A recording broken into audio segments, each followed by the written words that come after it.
Absolute Batman finally learns the truth of his origin, and it's a lot worse than he imagined. Absolute Batman 20 just dropped, so let's get right into it. This issue starts off with a lot of giggling and laughing coming from the Joker, Cave, who's down there watching film on Absolute Batman, from his squabble with Black Mask, Bane, him killing Jim Gordon, and all the other sick shit he's been through. Not only is this a comedy show for Joker, but he's also sucking the life force from babies. Likely the reason he's basically immortal and has this monstrous form. We then jump to Bruce watching the news, and Mayor Hill's on there glazing the shit out of the Absolute Robins, saying how they're the opposite of Batman and how they've been through so much tragedy, but instead of using violence like Batman, they want to make the world a better place. He's an agent of chaos, and the whole city has seen it. Bruce is tired of this shit talk, and he turns the TV off. And we see that the main thing he was doing was looking through the Project Batman files. And this is where he learns that him becoming Batman was manufactured. Scarecrow told Joker that he believes Bruce to be susceptible. And they planned everything out, from the zoo, Joe Chill, the bats, everything. While he's looking through the files, Barbara Gordon tries to contact him, saying, "Please tell me you didn't kill my pops. You didn't do it, right? Batman, did you?" But he doesn't respond back. Outside the room Bruce is in, Alfred's like, "Bro, you've been in there for a couple days. I need some proof of life." But Harley Quinn, on the other hand, ain't trying to do no more talking, as she tells Alfred to get the hell out her way with a big ass hammer. Alfred's like, "It's a computerized vault. A simple hammer won't." "It's not a hammer, it's a 92,000 volt magnesium amplified double lithium electrochemical thunder fucking mallet 92. Nothing I use is simple. Move."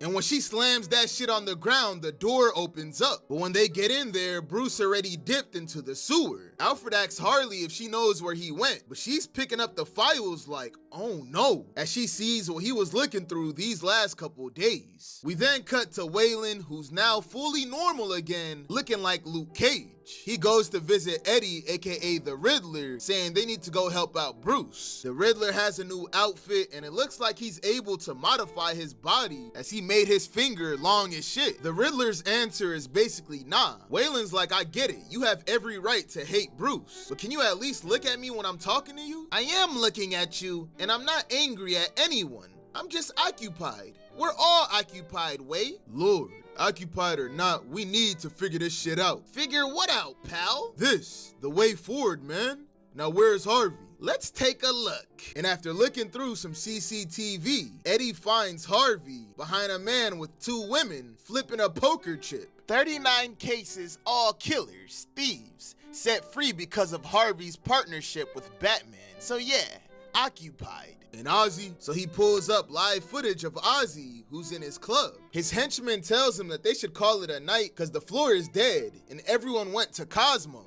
Ozzy's like, "It's 10 o'clock, tell DJ Tundra to blast it and crank up the dry ice." But the henchman tells him that Tundra went to Cosmos too. So Absolute Penguin is like, "I bet. Since everyone's at Cosmos, let's go. Go get my dancing shoes and go get the C4.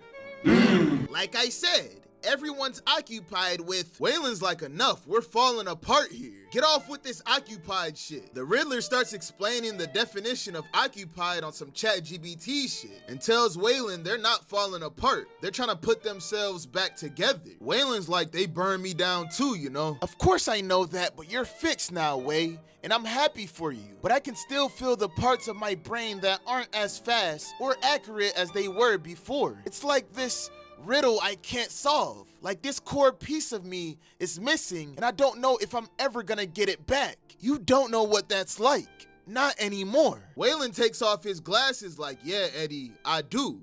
As we see his shits are yellow. He's not all the way back human. And how we see he's back control is together. That's the answer to your riddle. The two of them embrace each other, then wonder what they should do about Bruce. We then jump back to a flashback of Bruce with Falcone, who in the last issue freed Bruce from jail. We see that he takes him to Blackgate Prison and says that this will be his new home. Bruce is like, "I don't understand. I thought you said I was gonna work off my debt." Falcone is like, "Oh, you are. You see, Judge Zupa is gonna give you an easy 6 months. instead of 6 years. But during that time, you'll be my guy on the inside. Bruce is like, doing what? 10% of our business runs through Blackgate. The place has hundreds of ways to get things in and out. And you're going in to learn every single one. We then cut back to modern day and see Batman flying through the skies. He lands on the side of Blackgate Prison and makes his way in, where he goes to the cell of his father's killer, Joe Chill. Joe's like, you can't be here, guards! But Batman tells him to shut that ass up. No one on Earth can protect you from me. Not until I hear that it's a lie. I don't know what you talking about. What's a lie? Batman throws his cape in and pulls Joe closer, choking his ass, saying, I was given files by Jim Gordon. Files that claim it was all some setup. The science fair challenge, the winning project, the trip to the zoo, and you. Me? Yes, you. The files say you were part of it somehow.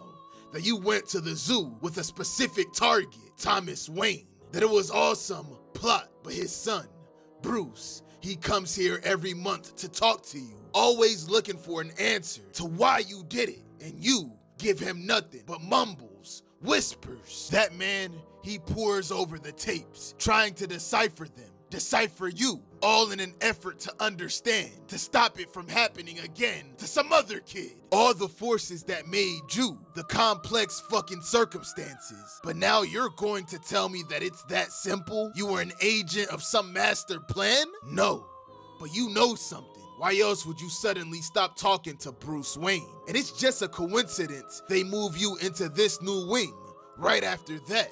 Help! Someone help me, please! Say it! Say it's a lie! But while Bruce tries to uncover the truth, it's at that moment we see that somebody was on Joe Chill's bunk. It's Scarecrow, the man that killed Jim Gordon. He starts trolling Batman saying, me? Now I heard you kill Jim Gordon, but my guess is that it became too much for him and he just offed himself. Joe, how about you let the two of us talk? Move, go make your bed. And when he inhales the smoke from Scarecrow's cig, he's like, sure, good idea. Now forgive me, but I have to say, it's so nice to finally talk to you face to face after all these years. Bruce, I get why you're angry. Though I do, none of this makes a lick of sense. The Batman Project? Some big decades-long conspiracy to make you into this? But that's because you're missing the key, the reason for it. Why you of all people? But see, that's the best part. Why would I listen to you? You're just another one of his fucking operatives. Could be. Maybe I'm some operative traveling the world, toppling governments, causing panic, yada yada.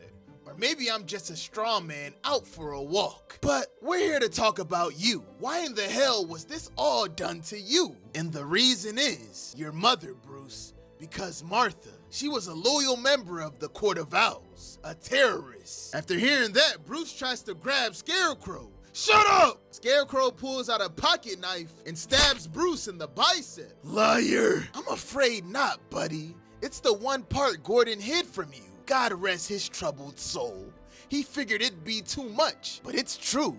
In fact, it's where your mother ran off to, their super secret headquarters. Though from what I heard, that didn't end too well either. Damn, because the last we saw, she was supposedly killed. What? Mind reeling? Denying it? Just think back to that day at the zoo. You don't remember any signs? A cacawing from high above? Maybe? Yeah, you remember. Crazy part is, if you go back to that chapter, you do see crows flying above. This shit is nuts. Now, I know it's hard, realizing your whole life was some project, but the good news is, it's not. See, Grim and I, we thought it'd be funny. After all, what's the natural prey of an owl, Bruce? That's right, a bat. That's the way of your life. Batman, he isn't a project. He's a joke. You done making your bed, Joe? We see Joe Chill tying a noose around his neck, saying, yep, all done. Batman yells out, trying to get him to stop, but he's not listening. He's like, Scarecrow, why are you doing this? Why? They say we live in an age of fear. But me?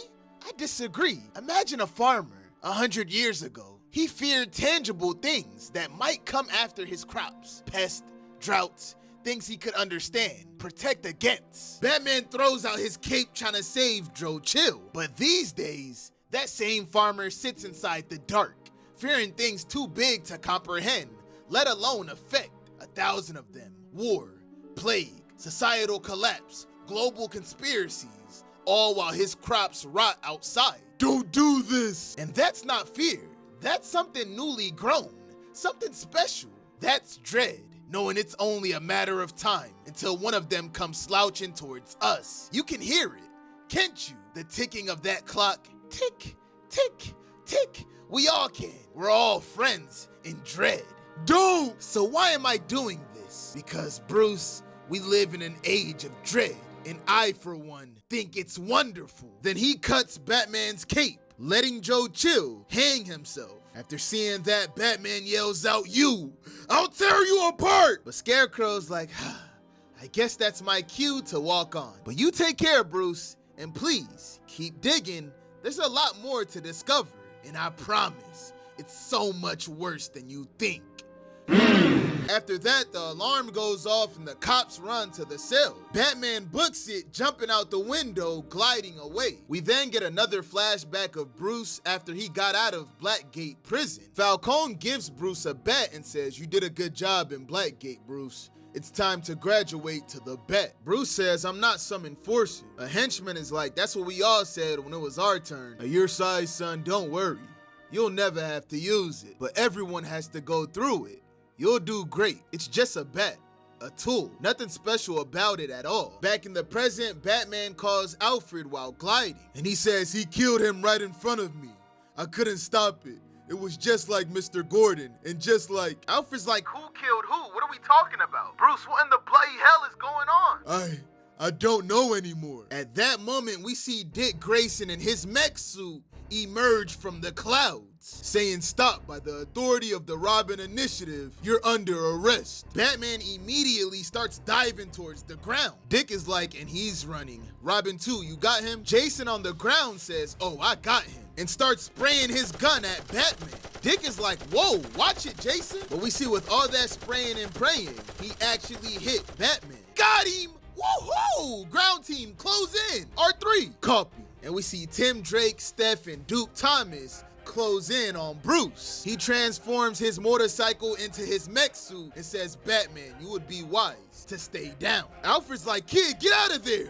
Run! But Batman tells him, no. And he pulls out his axe. And all the Robins tell Batman, time's up. And unfortunately, the issue ends with them boys about to squabble. Next issue is titled Batman vs. Robins, and I can't wait for it. But man, oh man, this was one of the craziest chapters yet. We learned that the Joker and Scarecrow chose Bruce to be Batman because his mom was in the Court of Owls. All major parts of Bruce's life were a part of this disturbing joke. And apparently it gets worse. Let me know your thoughts on this issue in the comments, and if you enjoyed this video, make sure you follow, subscribe, like, comment, share this with a friend. Just show your boys some love so I can keep doing this. But on that note, I'm gonna see y'all boys and girls next time.